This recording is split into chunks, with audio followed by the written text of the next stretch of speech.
안녕하세요. 웨슬리 설교 40번째 설교를 함께 공부하게 되었습니다. 오늘 제목은 광야의 상태인데요.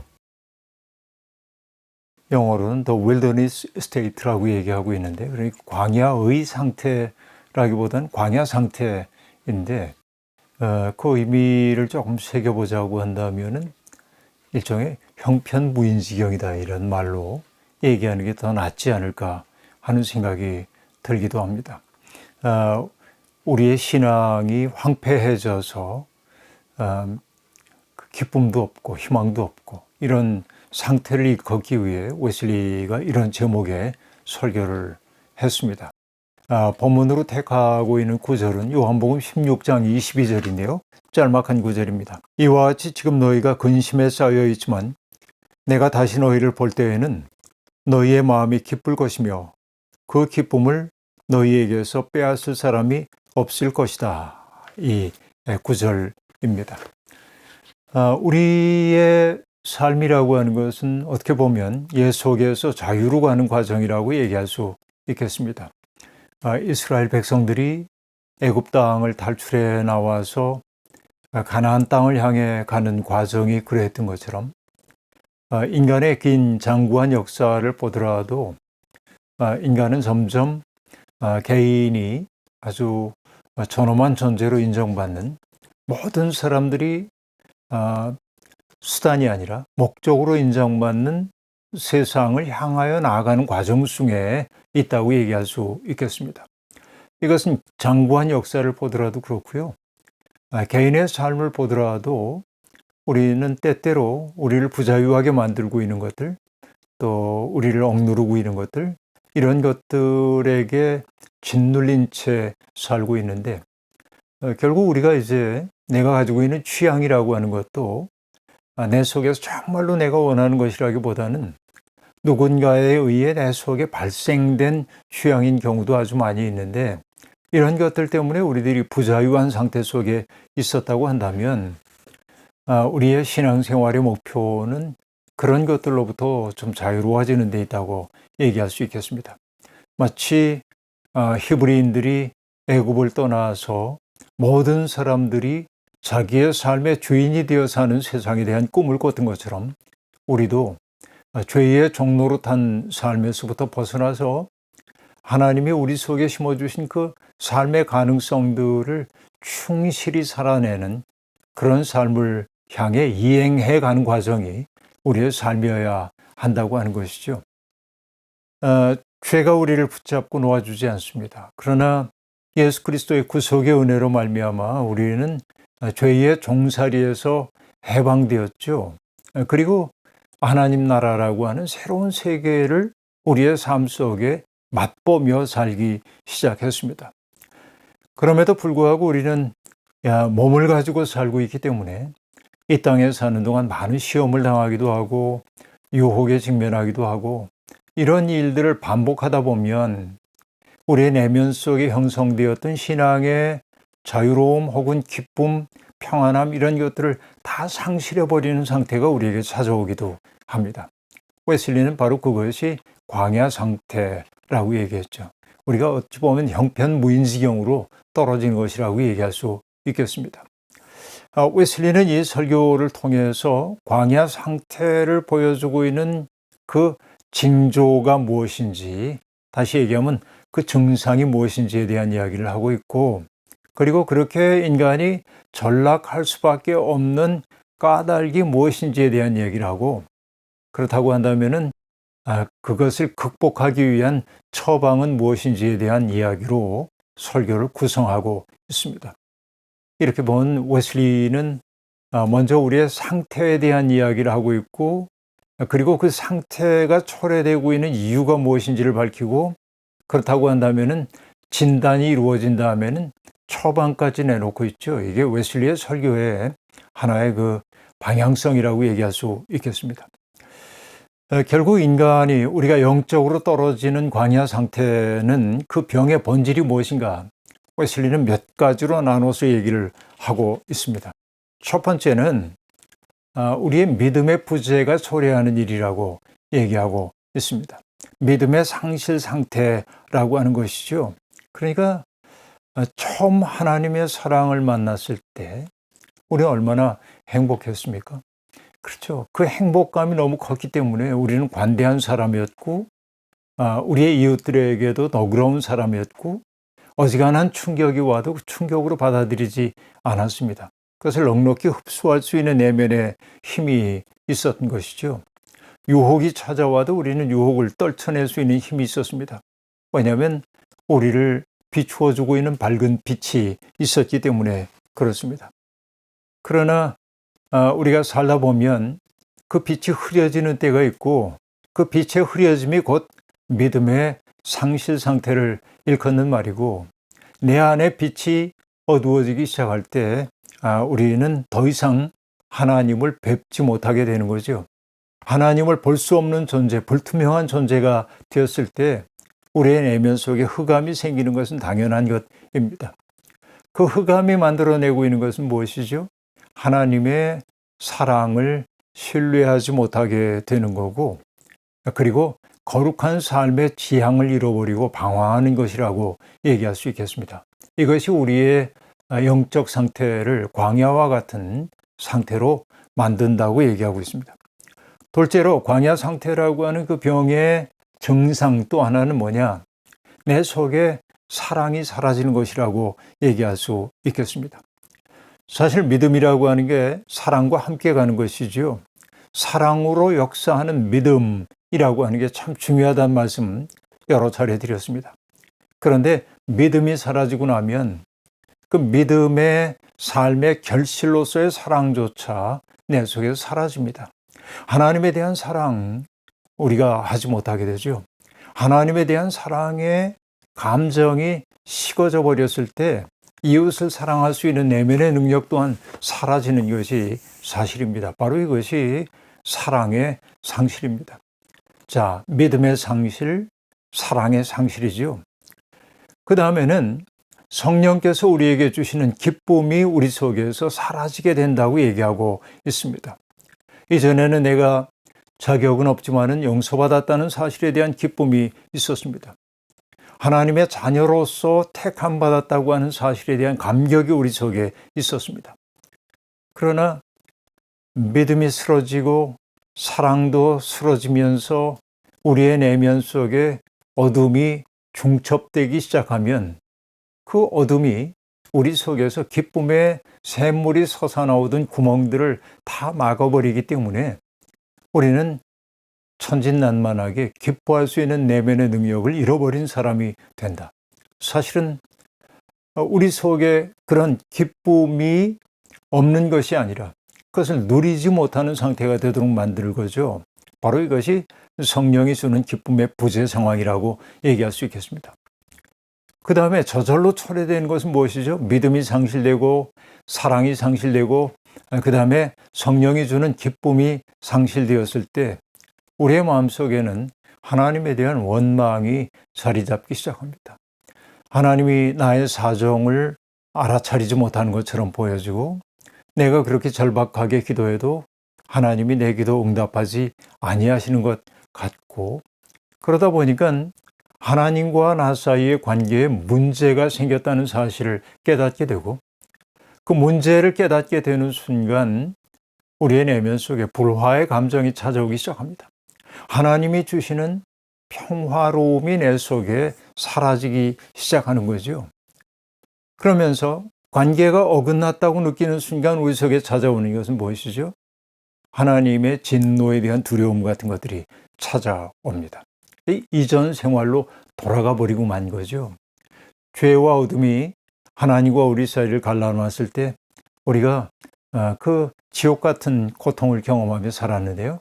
그러니까 어떤 사람이 얘기한 것처럼 지옥이라고 하는 것은 하나님의 아주 절대적인 부재를 경험하는 곳이라고 얘기하잖아요. 그러니까 믿음과 사랑과 기쁨을 상실한 사람들에게는 하나님과 함께 누렸던 평화조차 사라져버리고 맙니다. 바로 이것이 영혼의 광야 상황이라고 얘기할 수 있습니다. 그렇게 되면 결국 뭐예요? 내 속에 죄와 맞서 싸울 수 있는 내적인 힘도 또한 쓰러질 수밖에 없다라고 말합니다. 믿음의 흔적은 우리에게 남아있기 때문에 죄에게 저항하려고 하는 마음은 내 속에 있는지 몰라도 그 죄의 힘에 저항하는 힘보다는 죄에 지배당하는 힘이 우리를 압도하게 된다는 거죠. 바로 이것이 광야 상황이라고 얘기할 수 있습니다. 오늘 우리는 어떻습니까? 이런 정말 그 광야와 같은 상황, 광야라고 얘기하고 있습니다. 황무지와 같은 상황 속에 우리가 있는 것은 아닌가 돌아봅니다. 그렇다면 이렇게 황무지와 같은 상황 속으로 우리를 몰아가게 만든 그 병의 원인은 어디에 있는가 생각해 봐야 할 텐데요. 웨슬리는 역시 이것도 여러 가지로 나누어서 설명을 하고 있습니다. 먼저는 내적 어둠입니다. 그 우리 내면 속에 있는 내적 어둠이 우리를 황무지 상태로 만든다고 얘기하고 있는데 그 내적 어둠의 첫 번째 원인은 죄입니다. 이게 너무 상투적인 말처럼 들리는지 몰라도 이것은 굉장히 심각한 지점을 가리키고 있습니다. 우리는 살다 보면요, 죄를 짓게 마련입니다. 죄를 완전히 떨쳐버리고 순수하고 순결한 존재가 되어 살고 싶지만 그러지 못할 때가 있죠. 하지 말아야 할 것을 알면서도 고의로 그것을 저지를 때도 있죠. 그렇죠. 어거스틴 얘기를 종종 했습니다마는 하지 말아야 한다는 것을 알면서도 굳이 그것을 하는 까닭은 뭐냐면 죄 짓는 게 기쁨을 주기 때문에 그렇다라고 하는 얘기죠. 우리는 금지된 것에 대한 욕망 같은 것들을 가지고 있어요. 이게 고의적인 죄라고 얘기할 수 있겠습니다. 그러니까 우리는 그런 죄를 저질러요. 그러나 기독교가 얘기하고 있는 죄는 내가 고의로 저지른 죄만이 있는 것이 아니라 해야 할 일을 하지 않은 죄도 있는 거죠. 이것을 태만죄라고 얘기를 했었습니다. 그렇죠? 마땅히 해야 했으나 하지 않은 것들 얼마나 많아요. 그러니까 해야 할 일을 하지 않는 것은 결국 어떤 것입니까? 해야 한다는 당위는 알고 있어요. 이웃사랑 해야 되죠. 어려운 사람 보면 도와야 합니다. 위기에 처한 사람이 있으면 그를 위기로부터 건져줘야 합니다. 그렇죠? 불의에 침묵하면 안 됩니다. 그러나 우리는 불의에 침묵하고 위기에 빠진 사람을 보면 외면하기도 하고 고통받는 사람들을 보면 혀를 차지만은 도울 생각은 하지 않는 거죠. 이게 우리들의 태만죄라고 얘기할 수 있습니다. 웨슬리는 매우 재미있는 그 비유를 들고 있는데요. 우리가 고의로 저지르는 죄를 뭐라고 얘기했냐면 성령의 불의에 끼얹어지는 물이라고 얘기를 했습니다. 근데 태만죄라고 하는 걸 뭐라고 한지 아세요? 이렇게 얘기합니다. 물을 이렇게 끓이려면 나무를 떼야 되잖아요. 그러니까 태만죄라고 하는 것은 불타고 있는 화목을 빼내는 일이라고 얘기합니다. 재미있는 비유죠. 하나는 물을 끼얹는 것이고 또 하나는 화목을 빼냄으로 차갑게 식도록 만드는 것이라고 얘기하고 있습니다. 그럼 왜 우리가 이런 태만함에 빠지게 될까요? 웨슬리는 근본적인 지점에서부터 그 문제를 짚어갑니다. 한마디로 얘기하면은 하나님과의 깊은 교제를 상실했기 때문인데 그 얘기 달리 얘기하면은 하나님 앞에 기도하지 않고 사는 게 익숙해진 거라 하는 얘기입니다. 하나님 앞에 엎드려 기도하고 하나님의 마음에 내 마음을 잇대고 그 하나님의 뜻을 따라서 내 삶을 조율해가는 과정을 소홀히 하기 시작하는 순간 우리는 점점 태만함의 죄에 떨어질 수밖에 없다라고 얘기하고 있습니다. 우리의 양심의 예민함 같은 것들이 기도를 통해 벼려지지 않으면 우리는 무딘 사람이 될 수밖에 없다는 것이죠. 그러니까 기도하지 않음이 그 문제입니다. 결국 기도하지 않을 때 우리에게 나타나는 또 다른 증상은 무엇이죠? 그것은 무관심입니다. 타자의 고통에 대한 무관심, 자기의 죄에 대한 둔감함 이런 것들로 나타나는 것이죠. 우리의 형제들이 죄를 저질러도 그래 세상이 그러니 하고 넘어가 버리고 마는 것이죠. 이런 것들이 우리의 죄입니다. 고의적인 죄, 태만의 죄, 이게 굉장히 심각한 문제라고 볼 수 있습니다. 또 하나는 뭐냐면 내적인 죄가 있습니다. 우리의 내면 속에 있는 내적인 죄라고 하는 것은 결국 무엇이죠? 교만함이라고 말할 수 있겠습니다. 우리 속에 있는 교만함, 하나님을 하나님으로 인정하려고 하지 않는, 하나님께 돌려줘야 할 영광을 내 것으로 취하려고 하는 그 내적 교만이 우리의 내면 속에 빛을 어둡게 만든다. 그렇게 말합니다. 또 하나 어떤 게 있을까요? 분노 같은 것들입니다. 그렇죠? 진리를 내가 지킨다라고 얘기하면서 진리를 지키기 위해서 나는 이렇게 화를 내는 거야.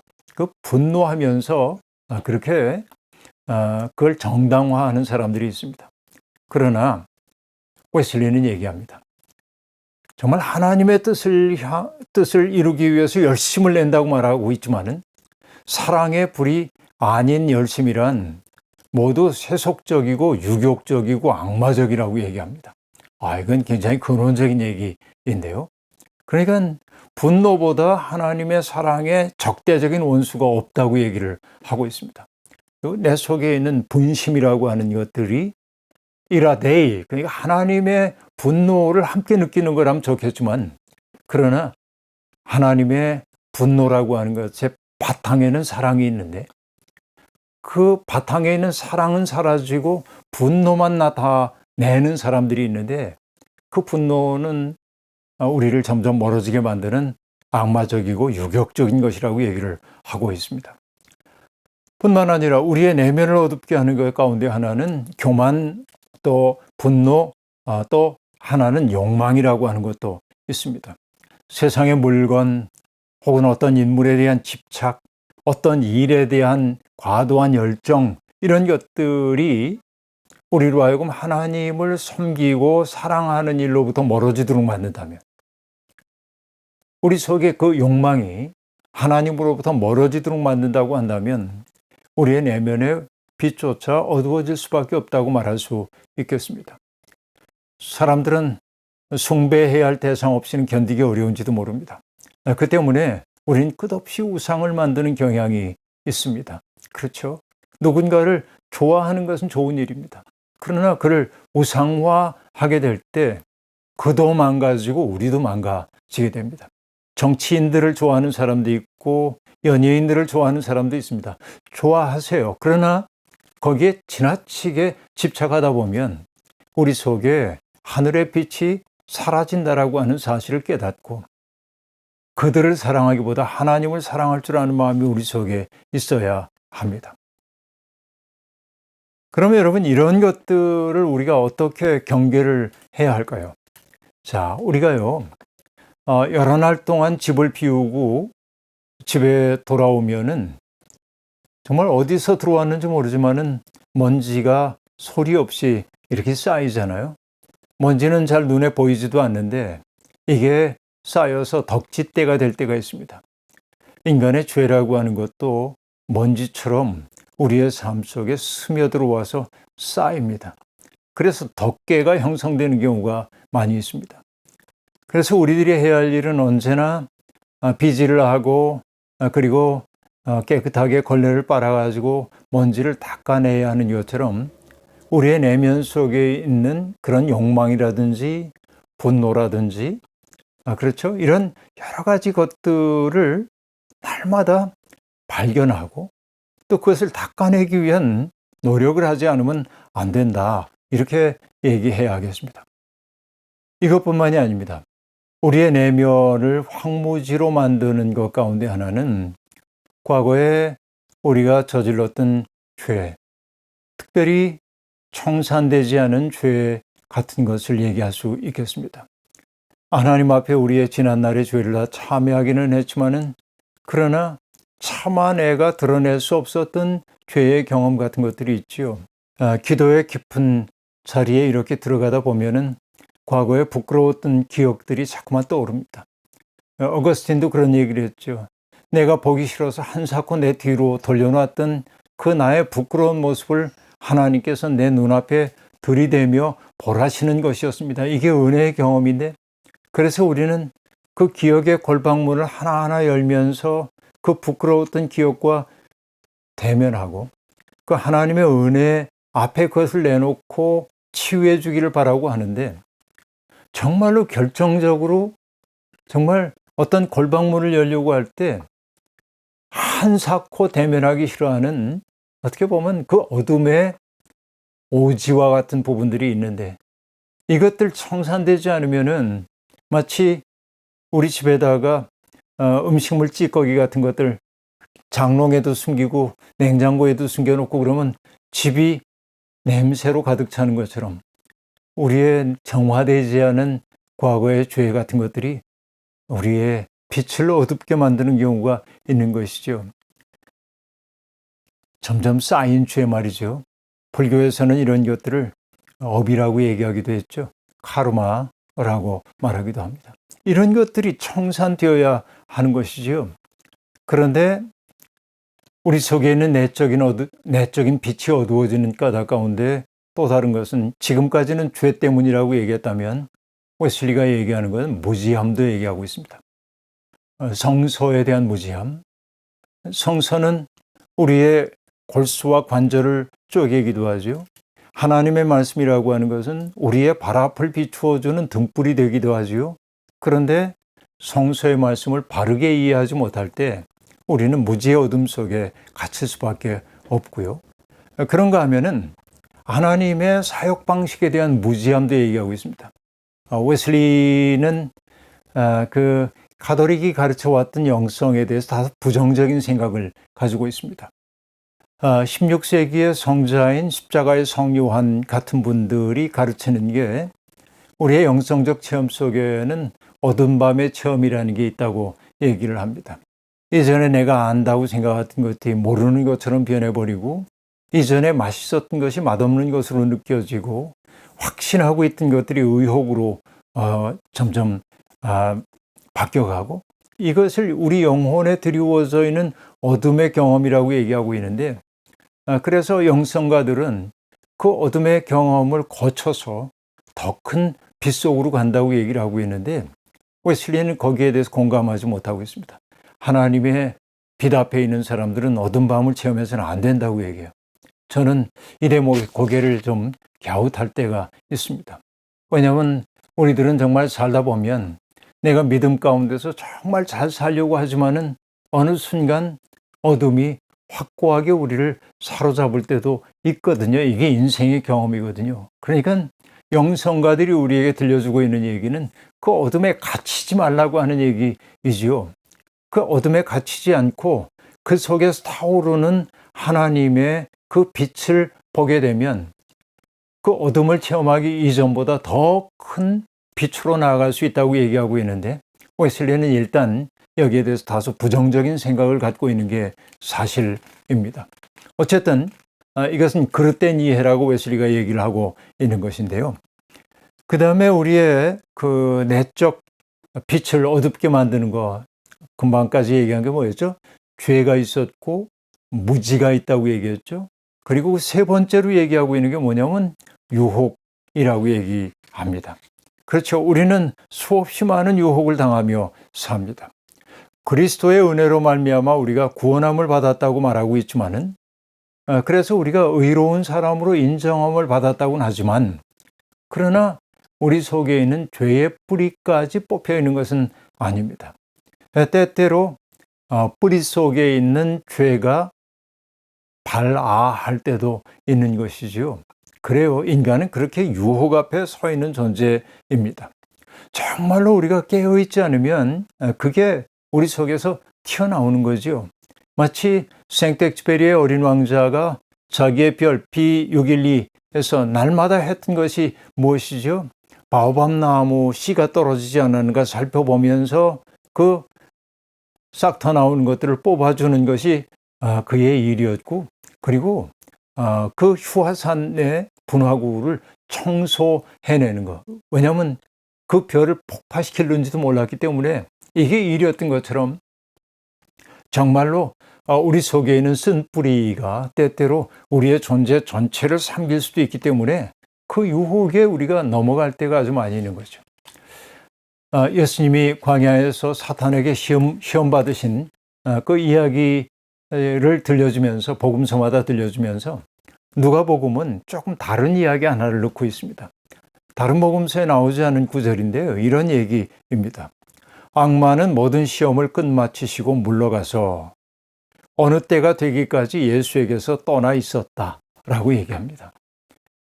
예수님이 시험을 완전히 물리셨기 때문에 악마가 끝장난 것이 아니라 누가복음은 뭐라고 하냐면 어느 때가 되기까지 예수에게서 떠나 있었다라고 얘기합니다. 이게 뭘 얘기하죠? 유혹이라고 하는 것은 언제라도 되돌아올 수 있다라고 하는 것을 보여주고 있습니다. 자, 그러면 이제 짤막하게 얘기하겠습니다. 우리의 그와 같은 영적인 황무지 상태를 어떻게 치료할 수 있겠는가? 그렇죠? 어떻게 치료를 해야 합니까? 천부여 의지 없어서 손들고 옵니다. 우린 이렇게 주님 앞에 나갑니다. 꽤 많은 설교자들이 얘기합니다. 자, 하나님께서는 우리의 모든 죄를 용서해 주신다고.